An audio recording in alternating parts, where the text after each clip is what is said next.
지난달에 발생한 일이죠.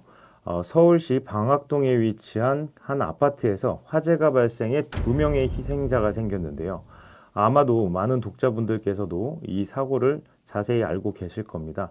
저희도 현장에 갔다 왔었는데 사고가 난 그 다음 날 그 현장을 전체적으로 저희가 둘러보면서 여러 가지 좀 의문점이 있었거든요. 아니나 다를까 저희 뉴스와 또 유튜브 영상이 나가고 나서 많은 독자분들께서 저희 유튜브에 들어오셔서 기사에도 댓글을 많이 남겨주셨어요.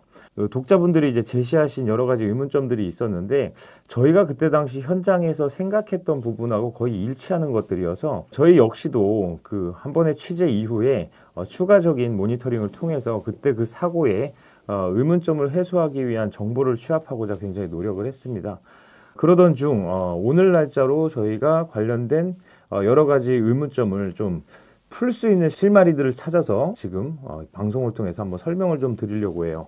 우리 박준호 기자가 함께 취재를 했는데 우리 박 기자, 네. 우리가 어떤 의문을 가지고 있었죠 처음에? 사실 많은 분들께서 이 사고는 크리스마스 때 굉장히 안타까운 사고이기 때문에 대략적으로는 알고 계실 겁니다. 그러니까 연기가 최상층으로까지 확산한 이유는 승강실과 계단실 사이에 있었던 방화문들이 전부 다 개방이 돼 있었기 때문에 다 최상층으로까지 확산을 한 건데, 여기서 저희가 가장 의문스러웠던 부분은 그 3층의 거주자분들께서 아래로 추락해서 대피를 하셨단 말이죠. 현관문을 열지 않고 어떻게 이 연기가 현관문을 통해서 또 승강실과 계단실에 있는 방화문을 뚫고 최상층까지 갈 수 있었느냐, 여기에 대해서 많은 분들께서 좀 의문 그렇죠. 점이 있었거든요. 그러니까 예. 처음에 이제 언론에서 굉장히 많은 보도가 나왔어요. 나오고 나서 보도 내용들을 보면은 실제로 화재가 났던 그 세대에 계신 두 어르신이 계셨는데 소방대가 도착하기 전이었죠. 창문을 통해서 이 바깥으로 뛰어내려서 가까스로 이제 피난을 하셨습니다.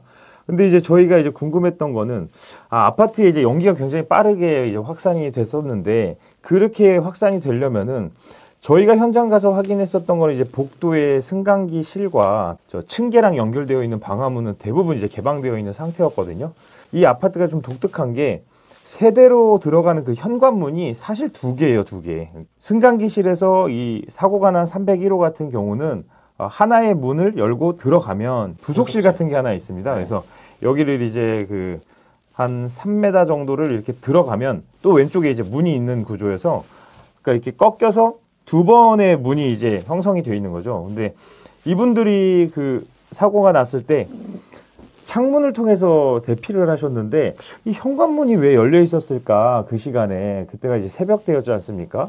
그래서 이게 도대체 이해가 안 간다. 물론 이제 저희가 현장에 가서 그 근처에서 확인을 했을 때는 그때는 이제 개방되어 있는 상태였어요. 근데 저희가 알 수 없었던 것은 첫째로 소방대가 활동하는 과정에서 문을 열어놨는지, 아니면 이제 화재가 다 진압이 되고 난 이후였기 때문에 화재 조사하시는 분들이 와서 문을 여신 건지 이런 거는 알 수 없었습니다. 다만 양 현관문에는 문을 고정시킬 수 있는 스토퍼가 양쪽 다 설치가 돼 있었고 그게 이제 걸려 있는 상태였거든요.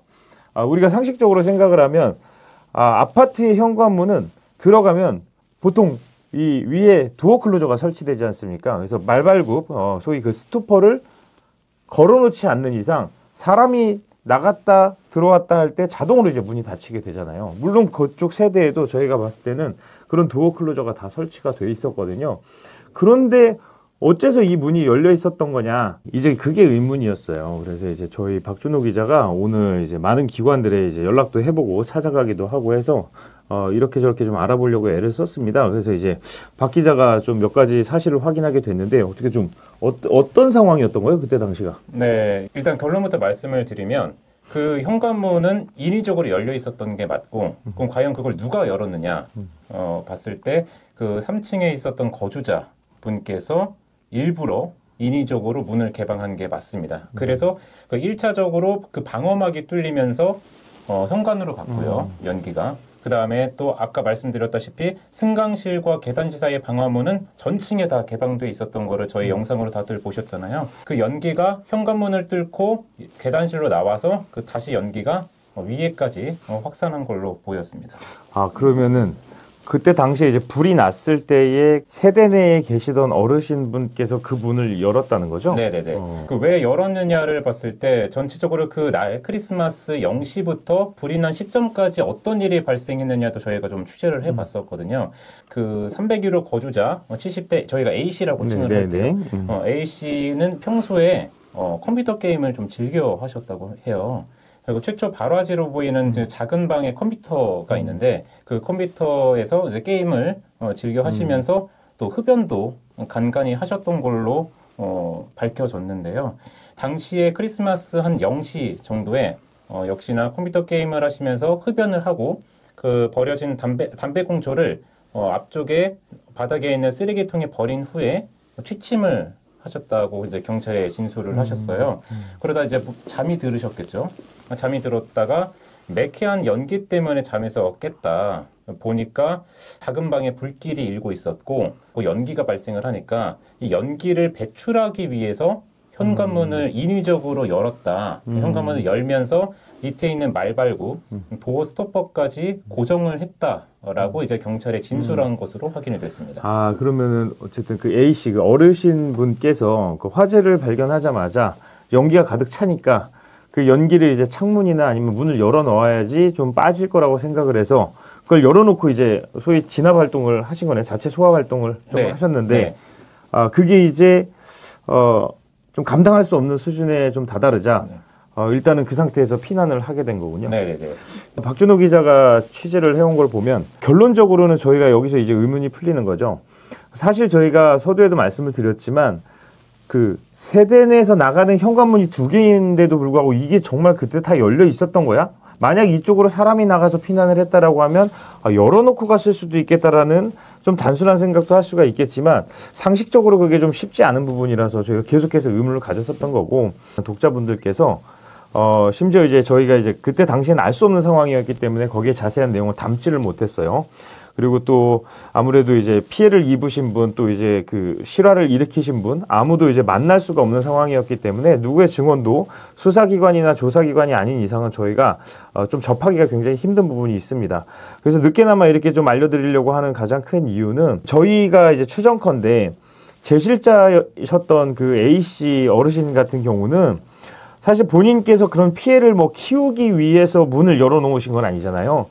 저희가 이제 뭐 경찰이나 소방에다 이제 그 진술을 하신 것들을 이제 거쳐서 통해서 들었기는 하지만 이 내용들을 종합해서 봤을 때는 어쨌든 화재에 대한 소화 활동을 하고 싶으셨고 또 그때 당시에 이 연기들을 좀 배출하기 위한 좀 단순한 생각을 하셨던 것 같아요. 근데 이제 그렇게 개방을 하다 보면 뭐 화재라는 성상 자체가 공기가 대량으로 유입돼서 산소유입이 많아지면 아무래도 화재의 크기가 굉장히 빨리 성장을 하는 그런 특성을 보입니다. 그렇기 때문에 이날 화재가 발생을 했던 상황에서 피해가 굉장히 빠르게 좀 확산될 수 있었던 가장 큰 이유. 그러니까 불길의 확산보다는 연기가 복도로 흘러나가서 층계까지 이렇게 한 번에 상승될 수 있었던 가장 큰 이유는 세대 내에 현관문이 인위적으로 개방이 되어 있는 상태였다. 그러니까 저희가 이제 가진 의문은 사실 풀린 거죠. 그때 당시에 세대 내에 현관문만 닫혀 있었더라도 그 301호 같은 경우는 왼쪽 끝으로 딱 한 세대만 있고 그 층계 쪽으로 나가기 위해서는 현관문 A, 현관문 B, 그리고 승강로를 거쳐서 또 하나의 방화문에서 총 3단계의 안전 방화문들이 있었던 거죠. 이 3개 중에서 하나라도 좀 제대로 닫혀 있었다라고 하면 그렇게 급속도로 연기가 확산되는 일은 없었다고 봐야 되는 거죠. 취재하면서 또 알아본 것 없나요? 네. 제가 그 301호 거주자 A씨를 변호하는 건 아니지만 어쨌든 이분께서 작은 방에서 불이 난 걸 발견을 하고 일부러 뭐 화재를 키우기 위해서 문을 열어놨다고는 생각은 안 해요. 본인이 직접 진화 활동을 했다고도 진술을 한 걸로 알려졌고요. 다만 이제 이 현관문 2개를 고정하면서 자신도 모르게 산소가 대량으로 유입이 되면서 불이 확산됐을 거고 또 그 작은 방이 현관문과 인접한 곳이기 때문에 현관문을 나갈 수가 없었던 상황이어서 그분들조차도 아래로 이제 추락을 해야만 탈출을 할 수 있었던 상황인 것 같고요.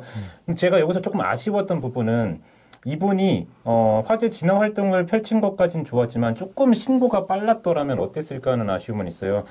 현장 소방대원이 도착했을 때 이미 그때 화재가 거의 최성기에 이르렀다라는 얘기도 언론 보도도 있었거든요. 그래서 조금 진화 활동하는 것도 좋았지만 먼저 119 신고를 하고 진화 활동을 하면 어땠을까?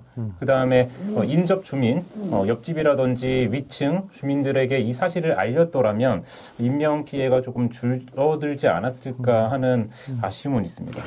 그러니까 지금 이제 이 사고가 사실 발생이 되고 나서 소방청 정부 차원에서 굉장히 적극적인 홍보 활동을 지금 하고 있습니다. 이제 그 홍보 활동의 내용을 좀 들여다보면은 결국엔 이제 과거에는 불나면 대피 먼저라는 우리가 개념을 좀 많이 가지고 있었잖아요.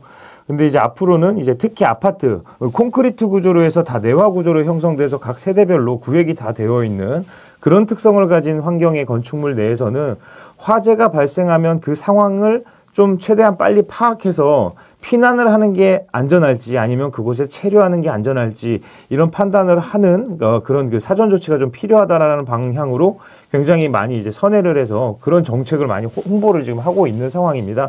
근데 여기에 더해서 지금 저희가 이제 드리고 싶은 말씀은 이게 아마 일반 국민들도 보실 거고 소방에 관련된 분들도 보시게 될 거죠. 이게 이제 화재가 급속도로 확산이 되고 또 연기가 유입돼서 전층으로 이제 퍼지는 가장 큰 이유는 결국엔 방화문과 같은 그런 구획적인 요소에서 어딘가에 구멍이 났다라는 거거든요. 이때 당시에 이제 그 제실자부 부부분께서 좀 더 자세한 그런 그 좀 지식을 가지고 있고 상식을 가지고 있으셨다면 피해를 좀 줄일 수 있었던 부분이라고 생각해요. 그게 이제 불나면 대피 먼저라는 개념은 그 세대에서 불이 났을 때 개인적으로 그걸 소화할 수 없는 상황이었다면 차라리 피난하는 게 낫죠. 다만 이제 피난을 하는 과정에서 이 문을 좀 닫아놓고 가는 상황만 되더라도 이렇게까지 이제 상층부의 피해를 일으키는 일은 좀 없었을 거다. 이런 아쉬움이 좀 많이 남습니다. 그래서 저희가 이 영상을 이제 만든 이유는 사실 많은 분들이 가지고 계신 의혹 중에 하나고 그때 당시에 건축물의 방화문이 도대체 열고 나간 거야? 아니면 열려 있었던 거야? 아니면 고장났었던 거야? 그런데 제실자분은 창문으로 뛰어내렸잖아. 이렇게 단순한 의문들을 많이 가지고 있어서 이제 그 의문을 해소시켜 드리고자 이 영상을 만들게 됐고요. 저희가 앞으로도 또 사고가 발생을 하겠지만 이런 안타까운 사고건 아니면 어떤 작은 사고건 국민적으로 좀 관심을 갖고 뭔가 의식을 좀 전환하거나 인식을 바꿔야 될 일이 있다라고 하면 저희가 현장에 좀 달려가서 이렇게 많은 내용들을 좀 독자분들께 전달할 수 있도록 노력을 해보려고 합니다. 앞으로도 이제 소방방재신문사의 이 유튜브 많이 좀 구독을 해주시고 지켜봐 주시면 좋은 내용으로 가득가득 채워 나가겠습니다. 감사합니다.